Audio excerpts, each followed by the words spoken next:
नमस्ते प्रिय मित्रगण, संस्कृत वयुनम चैनल पर आप सभी का हार्दिक स्वागत है। कुमार संभव के पंचम सर्ग में हम आज 18वें श्लोक का अध्ययन करेंगे। पूर्वोक्त श्लोक यानी कि सप्तदश श्लोक में हमने देखा पार्वती के तप प्रभाव से जो संपूर्ण प्रकृति जो है वह पार्वती के अनुकूल हो चुकी है। प्राणी जो है, जो विरोधी सत्व है, जिनका स्वभाव से ही वैर है, उन प्राणियों ने भी अपना वैर त्याग दिया है।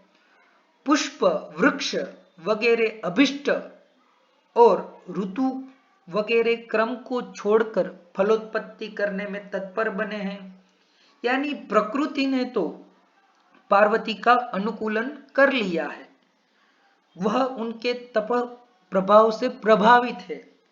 लेकिन शिव जी महादेव पार्वती के तप प्रभाव से अभी प्रसन्न नहीं हुए हैं। और जब हम कड़ी मेहनत करते हैं, कड़ा परिश्रम करते हैं और जब हमें मनोवांछित फल प्राप्त नहीं होता है, तब हम कहीं ना कहीं डीमोटिवेटेड होते हैं। लेकिन इस अवस्था में यदि इच्छित फल प्राप्त नहीं रहता है तो हमें डीमोटिवेटेड नहीं होना चाहिए, अप्रेरित नहीं होना चाहिए, दुखी नहीं होना चाहिए। लेकिन हमें सोचना चाहिए कि हमारी तपश्चर्या में, हमारी परिश्रम में कौन सी ऐसी बाधा है या कौन सी ऐसी कमी है जिसकी वजह से हमें इच्छित फल प्राप्त नहीं हो रहा है। और उस यत्न को, उस कमी को ढूंढकर हमें उससे भी ज्यादा मेहनत करनी चाहिए। कहीं ना कहीं यही बोध हमें इस प्रस्तुत श्लोक से प्राप्त होता है। पार्वती इतनी तपश्चर्या कर रही है कि प्रकृति तो अनुकूल हो रही है, लेकिन महादेव शिव जिसको वह चाहती है, जिसको वो प्रेम करती है, वह प्रसन्न नहीं हो रही है। तो वह तपश्चर्या छोड़कर फिर से अपने पिता के घर नहीं जाती, लेकिन अपनी तपश्चर्या का जो प्रभाव है, जो तपश्चर्या जो है, उसको ज्यादा उग्र, ज्यादा कठिन बना रही है। तो चलिए सबसे पहले श्लोक का पठन करते हैं। यदा फलं पूर्वतपः समाधिना न तावता लभ्यमंस्तकांक्षितम् तदा नपेक्ष स्वशरीरमार्दवम् तपो महत्सा चरितुं प्रचक्रमे। प्रस्तुत श्लोक में कालिदास हमें कहते हैं, जब उस पार्वती ने अब तक जो तपश्चर्या की है, उस तपश्चर्या से इच्छित प्रयोजन यानी कि शिव को वर के रूप में मैं प्राप्त करना, यह प्रयोजन सिद्ध नहीं हुआ, तब उसने अपने कोमल शरीर की परवाह किए बिना ही और अधिक कठोर तपश्चर्या करना प्रारंभ कर दिया। हमने पूर्वोक्त श्लोकों में देखा था कि पार्वती का शरीर कितना कोमल है कि वह जिस शैया पर अपने पिता के घर शयन करती थी, वहां पर वह जब करवट लेती थी और उसके बालों से जो फूल गिर जाते थे, वह फूल भी, वह पुष्प भी कहीं ना कहीं पार्वती को चुभते थे। लेकिन ऐसी पार्वती अपने अभिष्ट वर की सिद्धि के लिए आज वह कोमलता को त्याग कर अति कठिन परिश्चर्या, अति कठिन परिश्रम आज कर रही है। अन्वय को देखते हैं। सा यदा तावता पूर्व समाधिना कांक्षितं फलं लभ्यं न अमंस्त तदा स्वशरीरमार्दवम् अनपेक्ष्य महत्तपः चरितुं प्रचक्रमे। मल्लीनाथ संजीवनी में बताते हैं, सा देवी, देवी अर्थात पार्वती, सा पार्वती यदा, यस्मिन काले, जिस समय पर तावता तावत् प्रमाणेन तत् प्रमाणम अस्य इति तावत् तेन तावता तद शब्द से डवतु प्रत्यय करके तावत शब्द निर्मित होता है और उसकी तृतीया विभक्ति का रूप है तावता। तो तावत प्रमाणेन पूर्व तपः समाधिना पूर्वेण अनुष्ठीयमान प्रकारेण तपो नियमेन पूर्व तपः समाधिना तपसः समाधि तपः समाधि षष्ठी तत्पुरुष समास है और पूर्वश्चासो तपः समाधिश्च पूर्व तपः समाधि तेन पूर्व तपः समाधिना।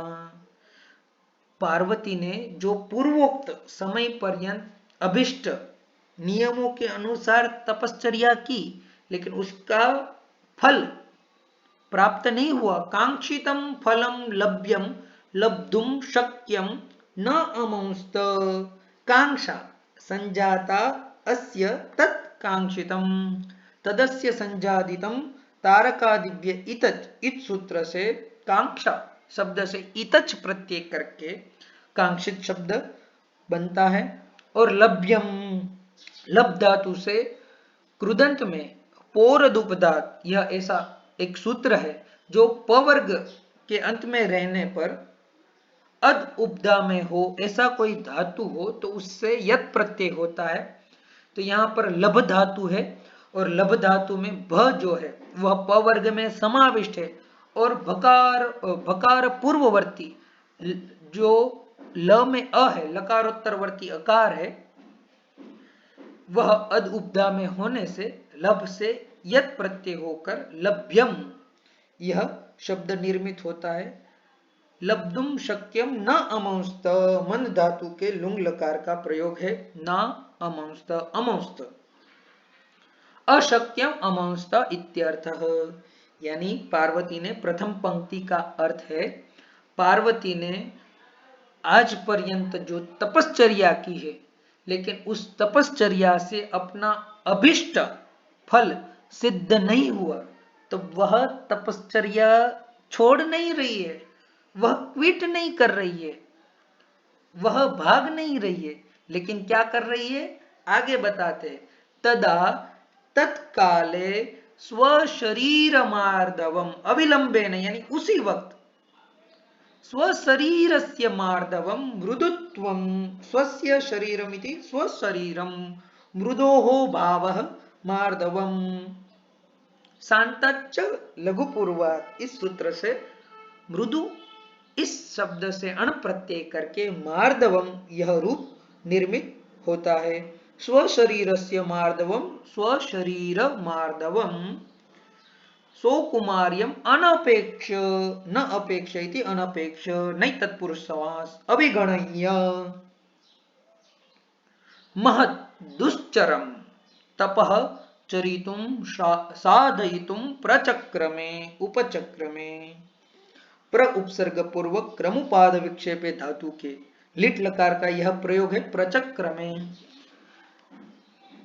तो इस प्रकार से पार्वती ने अपनी तपश्चर्या को अब अत्यंत कठिन बना दिया है और हम सब श्रोता गणों को पाठक गणों को कालिदास यहाँ पर उपदेश प्रदान करते हुए बताते हैं कि जब भी हमारा जो ध्येय हो हमारा जो लक्ष्य हो उसको प्राप्त करने पर यदि हमारे जीवन में काफी विघ्न आए और फिर भी यह लक्ष्य प्राप्त न हो तो हमें उस लक्ष्य को छोड़ना नहीं चाहिए, लेकिन उसको प्राप्त करने के लिए और यत्न बढ़ाना चाहिए। जितना लक्ष्य बढ़ा जितना ध्येय बढ़ा उतनी ही कठिनाइयां हमारे जीवन में ज्यादा होती है। यदि लक्ष्य छोटा होता है तब जीवन में ज्यादा कठिनाइयां नहीं आती, लेकिन जितना लक्ष्य बढ़ा जितना ध्येय महान उतनी ही कठिनाइयां उतने ही परिश्रम हमारे जीवन में ज्यादा होना चाहिए। यही कालिदास हमें इस श्लोक के माध्यम से बताते हैं। तो इस श्लोक के अध्ययन से आप भी अपने ध्येय के प्रति अपने लक्ष्य के प्रति रिचार्ज हो चुके होंगे और उसी लक्ष्य को प्राप्त करने के लिए, उसी वैभव को प्राप्त करने के लिए आप सदा यत्नशील रहिए।